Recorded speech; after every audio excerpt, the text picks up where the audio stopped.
against George Fox. They look to right the ship here. 1st and 10 at their own 25, moving from left to right. Pistol formation, tight in the backfield as well. Snapped it in, Hartog looking to pass. Lobs it down the near sideline, and he's got his man dropped. Incomplete. He was looking for LeSean Evans, the junior out of Chicago, Illinois. Hit his right arm, but pretty good coverage as well from the Falcons secondary, and it's going to be 2nd and 10. Starters for the Falcons defense: Nick Jacobson, Jason Caballero, Jared Johnson on the line. Max Preshik, Gino DeMike, Jay Robinson, and Joey Leonard, the linebacking core, with Kyle Nargis, Alex Wood, Mitch Dinger, and Brandon Powers in the secondary. Motion now from right to left. That's LeSean Evans. He goes across the quarterback. Now back the other way, and he gives it to Evans on a sweep, coming towards the near side, and he runs into the back of his own lineman, and he is knocked down at the line of scrimmage. Getting the tackle there would be number 35, Max Preshik, transfer from UW-Madison. He makes a stop, going to be a loss of 1, 3rd and 11. Well, we've seen now 2 plays from this Blue Gold's offense, a pass and a run, and no yards. And actually, they lost one. The Falcons defense through the first couple of plays measuring up to the potential that we've seen. 3 receivers set for this 3rd and 11. Running back in the backfield is Brian Kalaga. Snap. And Hartog looking to pass, looking over the middle, escapes the pressure, rolls to the far side. He's going to try and run for it past the original line of scrimmage, but it's chased out of bounds by Preshik, and he's nowhere close to that 1st down marker. And the Falcons defense does its job and forces a 3-and-out on the opening drive. That'll be 4th and 11, coming out to punt now for Eau Claire. And it'll be number 18, Brad Goach. Kyle Nargis back to return, and for the first time this year, Kyle Nargis actually got to return a punt last week.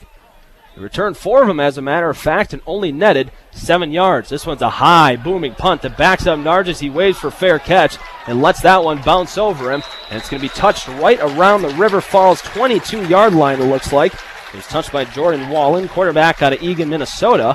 So a good punt, kind of flips the field position battle. And here comes Trayvon Hearns in the Falcons offense for the first time this afternoon. Now on the starting side for River Falls, Trayvon Hearns, the quarterback. Offensive line from left to right goes Levi Ross, Heath Gascoigne, Isaac Bovey, Nick Helms, and Sam Flatton. The wide receivers, Tyler Halverson and Trent Munson. Patrick O'Leary, the fullback, tight end, with Andy Metcalf and Michael Diggins in the backfield. Just a 1 running back set now with Diggins in the pistol formation. Snap to Hearns. They give it to Diggins off the right side. He's got an edge. He cuts it upfield, and he's chopped down at the 30-yard line right on the numbers. Solid gain of 8 on the first play for River Falls, and it'll be 2nd and 2. Some noise being made off to our left, UW Eau Claire student section. Pretty good force here today. There's homecoming. You're going to get a larger crowd usually, and doesn't start any different.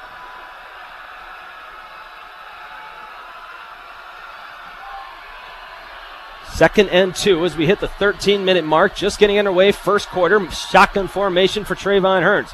Motion from right to left, that's Trent Munson. Snap to Hearns, looking to pass. He gives it to Munson on the near side, cuts it up at the numbers, and he's going to be chopped down past the 35. Good enough for a first down, and the first down of today's game.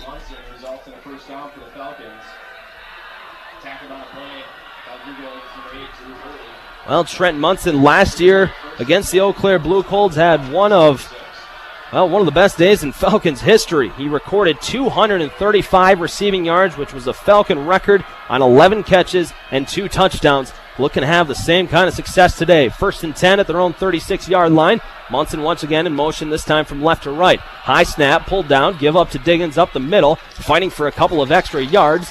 And he's out close to the 38-yard line, gain of just a couple, setting up 2nd and 8.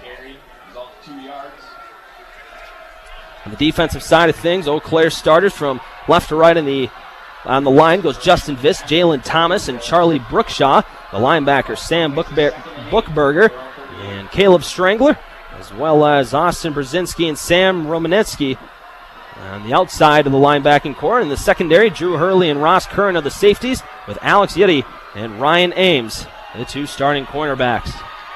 Pistol formation, 2nd and 8 here for the Falcons offense. Motion from left to right, and now we get a whistle blown across the field. And a timeout called by Matt Walker. First one of the day for River Falls. Right now, their starting lineup put together by manager Zach Charbonneau. They come in with a 32-34 overall record and 16-14 in the second half. Leading off and playing shortstop, number 23, Thomas Lovano. Batting second at first base, number 24, Luke Mangieri. Batting third in right field is number 9, Eric Feliz. Batting cleanup, the DH, number 36, Andrew Bullock. Batting fifth at second base, number 15, Nick Fortes. Batting sixth in left field is number 5, Caleb Summerhays.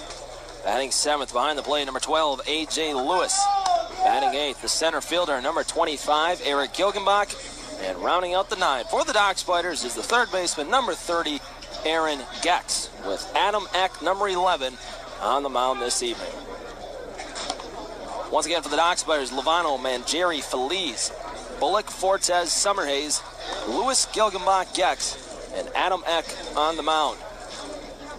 And a couple of change-ups in the lineup. You hear Eric Feliz batting in the 3-hole due to a late scratch. Brandon Wolf was originally slated to bat third, but about 5 minutes ago, or 5 minutes before we went on air, Zach Charbonneau made the change. Wolf is out, Feliz is in.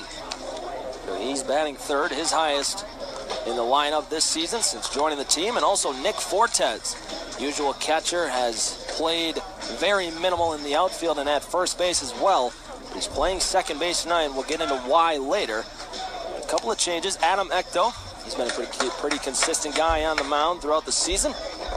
As Adam Eck comes into tonight's game, his 11th appearance, his 10th start. Posting a 3-2 record, 4.3 ERA. 37 2/3 innings for Adam Eck. He's allowed 18 earned runs on 38 hits and 32 walks, and has also struck out 43 batters. Well, ready for baseball here from Herb Baker. Bit of a cloudy, overcast evening. Was sunny for most of the day. However, it kind of took a turn a little before game time, probably about 30 minutes before right now. As Dipley steps in, batting from the right side, we're about ready for Dock Spiders baseball. As Adam Eck stands on the rubber, he starts his first windup of the night. That's a fastball that's at the knees for a strike, and we are underway. Game time 6:35. That's the 0-1 from Adam Eck. Long look in. Here it is. There's another strike going two at the knees again. Game time temperature 75 degrees. It is a little cooler after the sun went away. Overcast evening is upon us here. 0-2. Eck delivers. Way outside, 1-2. Michael Diffley comes in leading off for the Growlers here tonight at 3.02 average. This is 55th game he's appeared in. The 1-2 from Eck. Up and away again. Try to get him to chase a high fastball. Diffley lays off. 2 balls and 2 strikes now. Well, he started the at-bat with 2 low fastballs. Now he's gone upstairs and missed both times, and the count back even. Next pitch. That one's sent into the air. Soft little pop-up out towards second. Nick Fortes out into shallow right. He makes the catch, and there's one gone. Well, you mentioned Nick Fortes making his debut in second base. Yeah, he shrugs it off. That was an easy play for him. One gone in the inning. Brings in Connor Hollis. Rest of the Dock Spiders defense goes third to first. In the infield goes Aaron Gex at third. The shortstop Thomas Lovano. The aforementioned Nick Fortes at second, and Luke Mangieri's at first. And in the outfield from left to right, Caleb Summerhays, Eric Gilgenbach, and Eric Feliz. Wind blowing out a little bit here from Herb Baker. Connor Hollis, the league leader in average right now, steps in, takes a fastball low for a strike, and it's 0-1. 385 average for Connor Hollis. Played in the Major League Dream Showcase a night ago in Madison. Got the highest average in the league, and it's not close right now. The 0-1. Another pitch in there for a strike. This time inside corner, what looked to be the off-speed, and it's quickly 0-2. Hollis last night 1 for 3 with an RBI, a run scored, and a pair of walks drawn. Solid showing for the shortstop out of Houston, the Houston Cougars, the 0-2. Upstairs, 1-2. Now we're seeing a similar pattern right now from Adam Eck in his first couple of ABs. Pounding the strike zone low for the first couple, and he's trying to get that high fastball by the first two batters in Kalamazoo's lineup. 1-2. That's a curveball that just misses off the plate. 2-2. Lewis was setting up on the inside corner. The pitch missed outside, and that was awfully close. I'm thinking if Lewis has his glove in the outer half of the plate, that's probably strike three looking. Instead, the 2-2 from Eck. That one's looped into the air, right field. Coming on is Feliz. As a beat on it makes the catch, and there are two gone. Good start here for the starting left-hander Adam Eck out of Edgewood College. He's 2 up and 2 down, and it brings in the center fielder Jeff Riedel. Umpires line up tonight. Behind home plate, JT Shaw. At first base, Doc Glidewell. And at third is Kurt Arkenberg. Riedel steps in, second highest average on the team, a 302 mark. This is 55th game he's appeared in. Next first pitch. Another first pitch strike, and it's 0-1. 2 homers, 33 runs driven in for Riedel.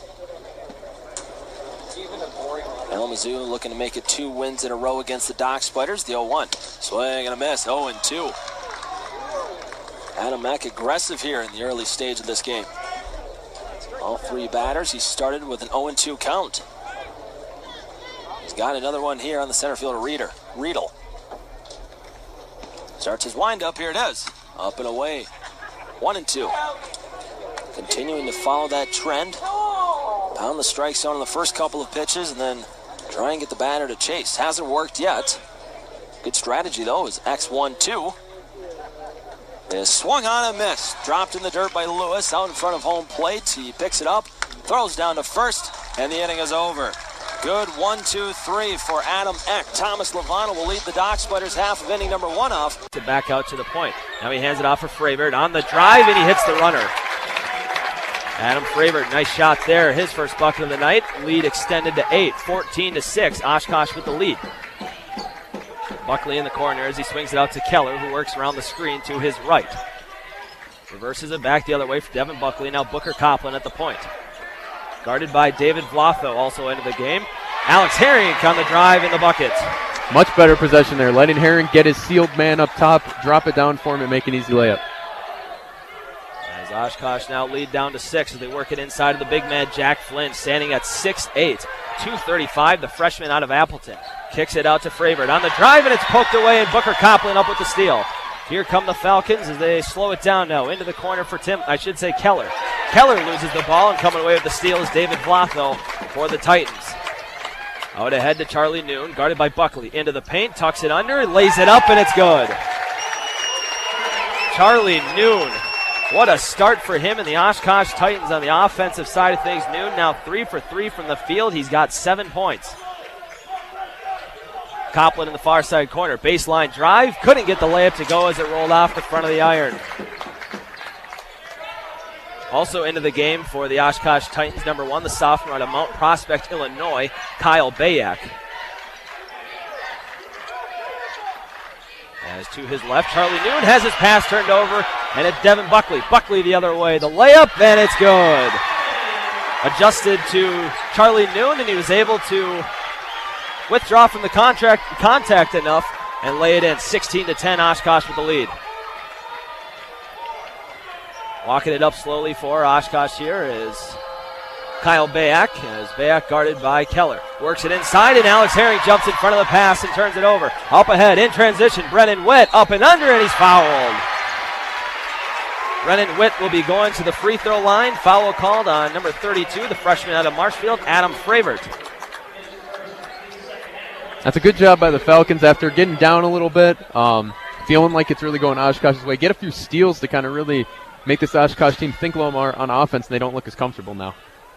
At the free throw line, Brennan Witt, only a 70% free throw shooter, but he makes the first. Bunch of subs coming in. Oh, apparently Oshkosh likes to sub, mass subs at times, so we'll try and get you all those corrections into the game. Max Schiebel, Ben Boots, Brett Wichow, and Taylor Jansen back in, so they have the starting 5 on the floor. Do the Oshkosh Titans, minus Kyle Bayak. Second free throw's up, and Brennan Witt goes 2 for 2 for the free throw line. His first 2 points of the evening. Under 13 to play here in the first half, 16-12. Oshkosh has the lead. Schiebel has at the point, works it to the near side for Wichow. Back out to the point for Schiebel. Keller tried to jump in front of the pass, nearly intercepted it. Instead, Bayak inside now to Schiebel on the drive, spins, had it poked away, out of bounds, and it'll stay here with Oshkosh. Falcon faithful once again does not agree with the call, and with 9 seconds on the shot clock, the Titans will inbound it from the baseline.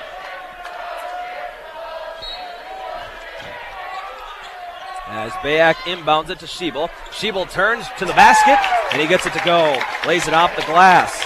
Really nice move by Schiebel there off the inbounds, faking like they're just going to try to work the ball out, and a nice spin move. Working it up now at the point, Matt Keller. Hands it off to Herring, who's standing at the point. Works to his right, nearly had it poked away. Able to regather it, though, and get it to Buckley. Buckley into the paint, and he's fouled before the shots. They're going to get the foul called on Brett Wichow, I believe. I think if you're the Falcons, you want to try to get in transition as much as you can, because right now the half-court offense looks, like we were talking about before, it hasn't really improved too much. Oshkosh is really locking them down and kind of knows what they want to do by this point. Into the game for River Falls, Clay Seifert and Garrett Pearson. As well, for the first time tonight, the sophomore out of Denver, Colorado, number 12, Matt Timlin. As Keller inbounds, I should say Witt inbounds it from the baseline, gets it out to Matt Keller as he works on the right wing. Now over to Timlin, standing at the point as they work it to the far side for Brennan Witt. Trying to get it inside to Pearson. Instead, Witt drives and lost it off his leg and out of bounds. Another turnover for River Falls.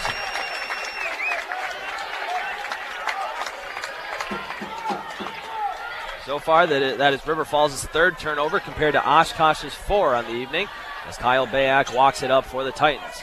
Now Wichow to the point for Schiebel. Schiebel hands it off for Boots, standing on the right wing, guarded by Keller. Timlin, I should say, to the near side for Jansen. Jansen works into the paint, kicks it out. Thought about the 3, instead Ben Boots, the drive, and the floater goes. Ben Boots now up to 7 points, matching Charlie Noon. Oshkosh's lead is up to 8, 20-12. The Titans have the lead.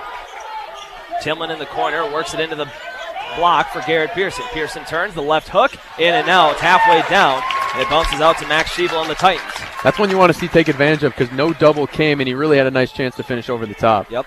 Bayak hands it off for Jansen. Now Wichow for Ben Boots. A deep 3. He's feeling it. Sir. Ben Boots.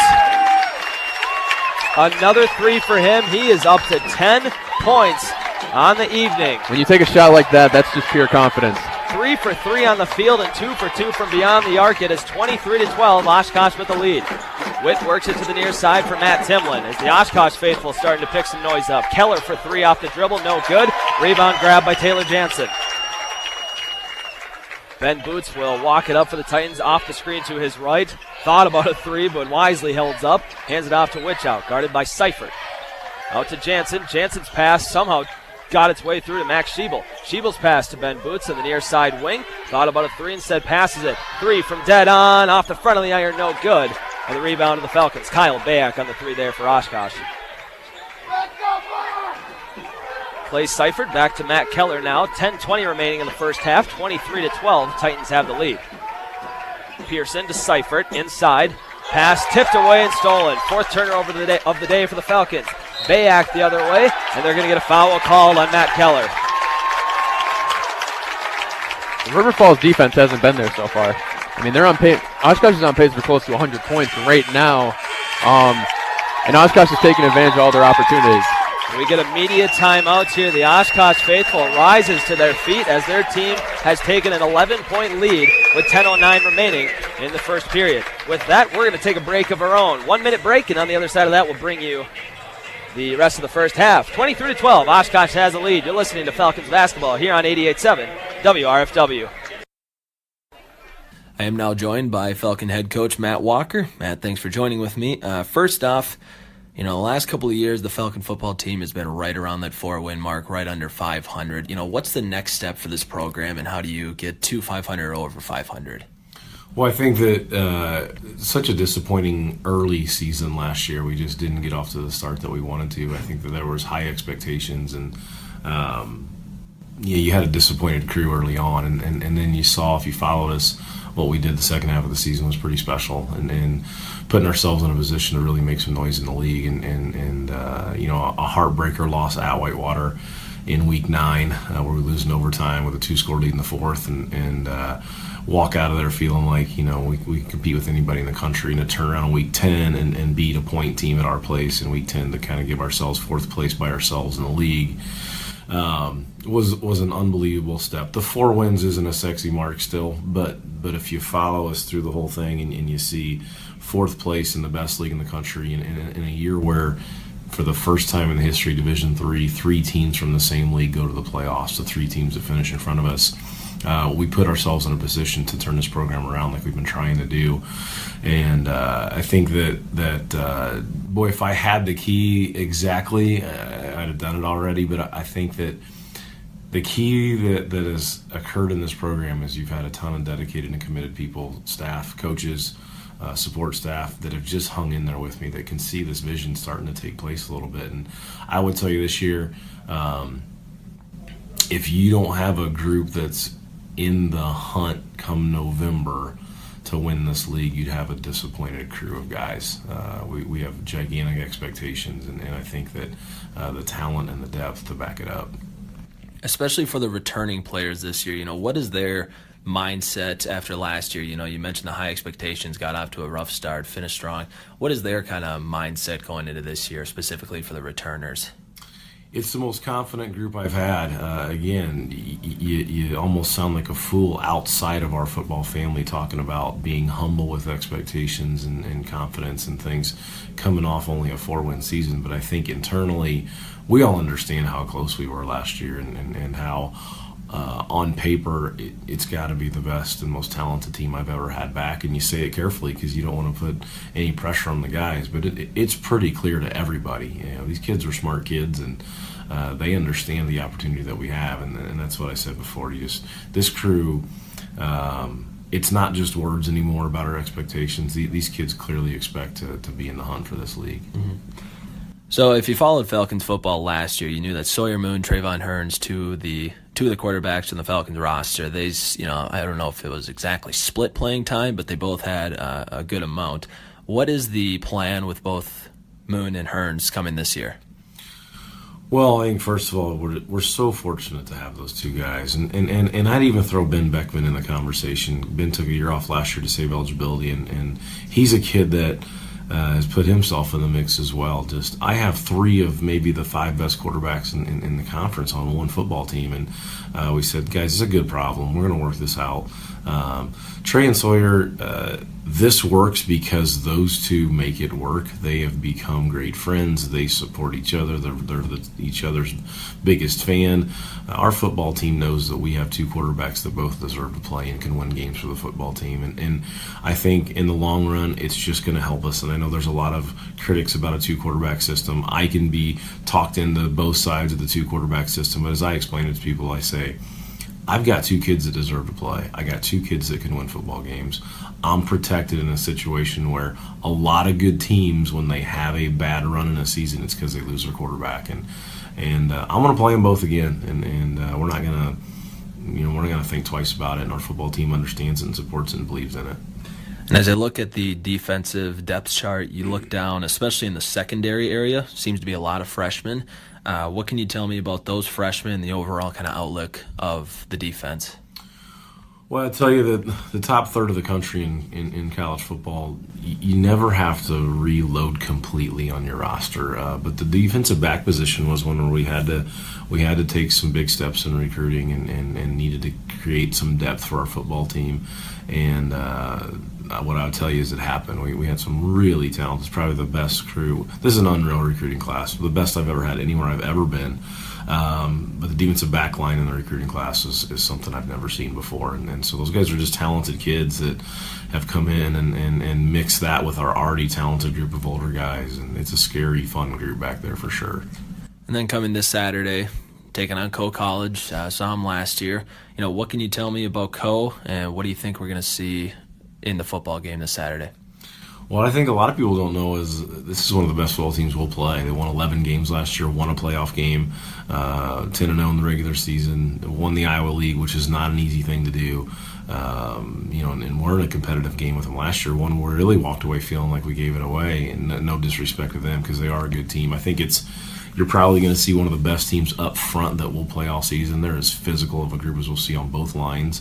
I think their skill kids are a little bit younger, but we got our hands full. Again, I don't know if people are around us and follow the program understand the challenge that we have. They are a good football team, and we're going to find out what we're made of big time week 1.